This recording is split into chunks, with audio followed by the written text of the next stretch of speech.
Good morning everyone. Hello, नमस्ते, नमस्कार। मैं तमन्ना सिंह स्वागत करती हूँ आप सबका ऑन द प्लेटफॉर्म ऑफ किरोशेकर। क्या कभी सोचा है कि सफल सर्जरी और इमरजेंसी के पीछे असली हीरो कौन होता है?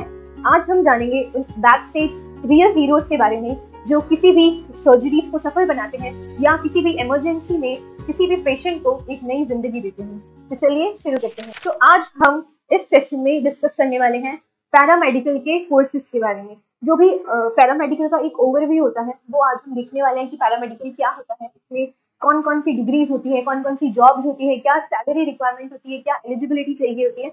ये सारी चीजें हम आज की वीडियो में डिस्कस करने वाले हैं। तो चलिए शुरू करते हैं कि जो पैरामेडिकल कोर्सेज होते हैं, सबसे पहले तो ये एक एलाइड साइंस सपोर्टिंग कोर्सेज होते हैं जो डॉक्टर्स और नर्सेस को सपोर्ट करते हैं किसी भी पेशेंट की केयर करने में। और ये ऐसे कोर्सेज होते हैं जो किसी भी चीज को डायग्नोस करने में या ट्रीटमेंट करने में या किसी पेशेंट की केयर करने में यूज होते हैं। तो जैसे कि हम देखें कि हम पैरामेडिकल कोर्सेज, अगर हम करियर के बारे में सोच रहे हैं तो हम पैरामेडिकल कोर्सेज को क्यों चूज करें? क्योंकि अभी का टाइम को देखते हुए जो पैरामेडिकल या जो मेडिकल फील्ड है वो एक पीक ग्रोथ पे है। तो अगर मेडिकल फील्ड ग्रोथ पे, तो ऐसा तो है नहीं कि डॉक्टर्स ही जो है वो सरवाइव कर पाएंगे। डॉक्टर्स को भी हेल्प्स की जरूरत पड़ती है कि उनको कोई सपोर्ट चाहिए होता है। जैसे सर्जरीज में होता है तो वहाँ सिर्फ डॉक्टर काम नहीं करते हैं, डॉक्टर के अलावा भी उनके कुछ साथी होते हैं जो उनको उस ऑपरेशन को सक्सेसफुल बनाने में हेल्प करते हैं।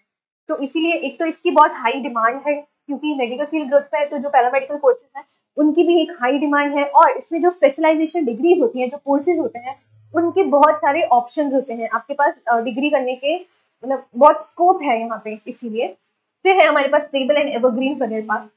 तो जैसा कि आपको पता है आजकल का जो भी खान पान हो गया है और एक्सरसाइज जो सारे अनबैलेंस एक व्यू चल रहा है, उसके अकॉर्डिंग जो बीमारियों का घर है वो बढ़ता जा रहा है। और ये समय के साथ आई होप ना बढ़े, बट जैसा आजकल का डेली लाइफ रूटीन है उस तरह से अगर हम देखें तो ये एक स्टेबल करियर पाथ हो सकता है, क्योंकि ये मेडिकल फील्ड है और ये कभी बंद होने वाली नहीं है। नेक्स्ट हमारे पास है कि ये इस फील्ड के थ्रू हम डायरेक्ट किसी पेशेंट की केयर कर सकते हैं। एक अगर आपके अंदर वो जुनून है कि आपको सिर्फ सेवा ही करनी है, आपको कोई फर्क नहीं पड़ता है कि आपका उसमें ऑक्यूपेशन क्या रह रहा है, whether you are a doctor, nurse और पैरामेडिकल स्टाफ और एनीथिंग। तो ये जो एरिया है पैरामेडिकल कोर्स वाला, वो आपके लिए बेस्ट हो सकता है। नेक्स्ट अगर हम देखें तो यहाँ पे 4 तरह के कोर्सेज आपको प्रोवाइड होते हैं। पहला कोर्स होता है आपका सर्टिफिकेट कोर्स, जो कि 6 से 12 महीने का कोर्स होता है। इसमें आपको एक सर्टिफिकेट मिलता है उस डिग्री का। जैसे आप सर्टिफिकेट कोर्स करते हो तो आपको एक सर्टिफिकेट मिलेगा उस जो भी आप जिस फील्ड में आप एक कोई भी सर्टिफिकेट लेना चाहते हो। सेकेंड हमारा होता है डिप्लोमा, जो कि 1 से 2 साल का कोर्स होता है जहां आपको प्रैक्टिकल ट्रेनिंग दी जाती है। थर्ड कोर्स हमारे पास होता है बैचलर्स कोर्स, जो कि 3 to 4 इयर्स तक लास्ट करता है और इसमें आपको एक टोटल डिटेल्ड नॉलेज और एक एजुकेशन प्रोवाइड की जाती है। और फिर हमारे पास कोर्स आता है मास्टर्स का, जो 1 to 2 इयर्स, मैक्सिमम 2 इयर्स का लास्ट होता है, जहां आप अपने कोर्स में जिस भी कोर्स की आपके पास नॉलेज है उस कोर्स में आप एक स्पेशलाइज्ड डिग्री हासिल करते हैं। नेक्स्ट अगर हम देखें तो ये है हमारे पास कुछ एलिजिबिलिटी क्राइटेरिया। मिनिमम अगर आप देखो तो आप 10th के बाद भी इस फील्ड को ज्वाइन कर सकते हो और वो कोर्सेज होंगे आपके सर्टिफिकेट कोर्सेज, जहां आप आफ्टर 10th अप्लाई कर सकते हो। ठीक है। और 12th के बाद आप जितने भी जो अंडर ग्रेजुएट वाले प्रोग्राम्स होते हैं, जो भी बैचलर्स वाले प्रोग्राम होते हैं, उसमें आप एनरोल कर सकते हो। और फिर अगर आपके बैचलर्स वाले जो भी कोर्सेज हैं वो कंप्लीट हो जाते हैं तो उसके बाद आप जो मास्टर्स की डिग्रीज हैं वो भी अटेन कर सकते हो।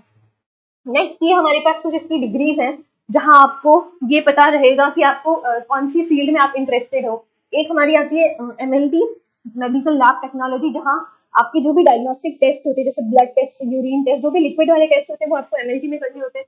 और इसके अलावा ये सारी 9 फील्ड है जहाँ पे रेडियोलॉजी, OTT, ये ऑपरेशन थिएटर वाले होते हैं, फिजियोथेरेपी, ऑप्टोमेट्री, जो भी आई से रिलेटेड इश्यू होते हैं, dialysis, anaesthesia, EMT and nursing. तो ये 9 फील्ड्स आपकी पैरामेडिकल की कोर्सेज में इंक्लूड होती हैं।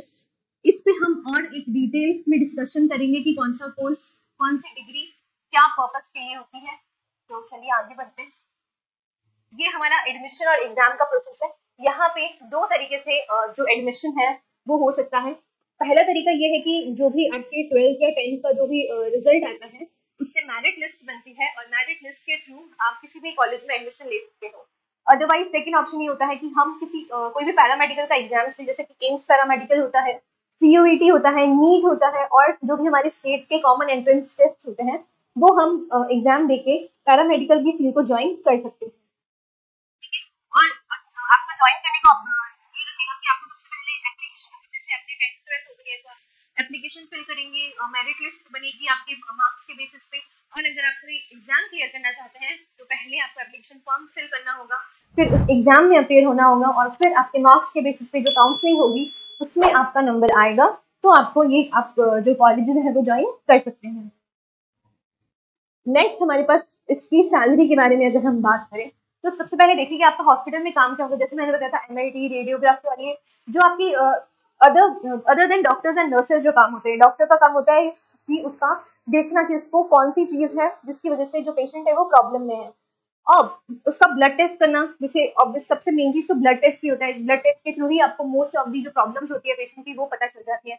ब्लड टेस्ट करना, आपका जो भी सिटी स्कैन होता है, एक्सरे करना, ये सारे जो वर्क्स होते हैं other than doctors and nurses. Nurses का काम होता है पेशेंट की केयर करना, अगर कहीं पे उसको कोई घाव है तो उसकी केयर करना, उस घाव को हील करना, ये नर्सेज के काम होता है। तो इसके अलावा जो काम होते हैं वो सारे पैरामेडिकल कोर्सेज के जो भी वर्क्स होते हैं उनके अंदर आते हैं। अब बात करें अगर सैलरी की, तो आपकी स्टार्टिंग सैलरी जब आप कोई डिग्री परस्यू कर लेते हैं एंड फिर आपकी जब जॉब लगती है तो उसमें आपकी स्टार्टिंग सैलरी होगी 2.5 lakh per annum to 5 lakh per annum. Okay, और वही अगर आप कोई स्पेशलाइजेशन डिग्री कर लेते हैं, आपके पास 2 to 3 इयर्स का एक्सपीरियंस आ जाता है, तब आपकी जो सैलरी है वो इंक्रीज होकर 8 to 12 लाख पर एनम भी हो सकती है।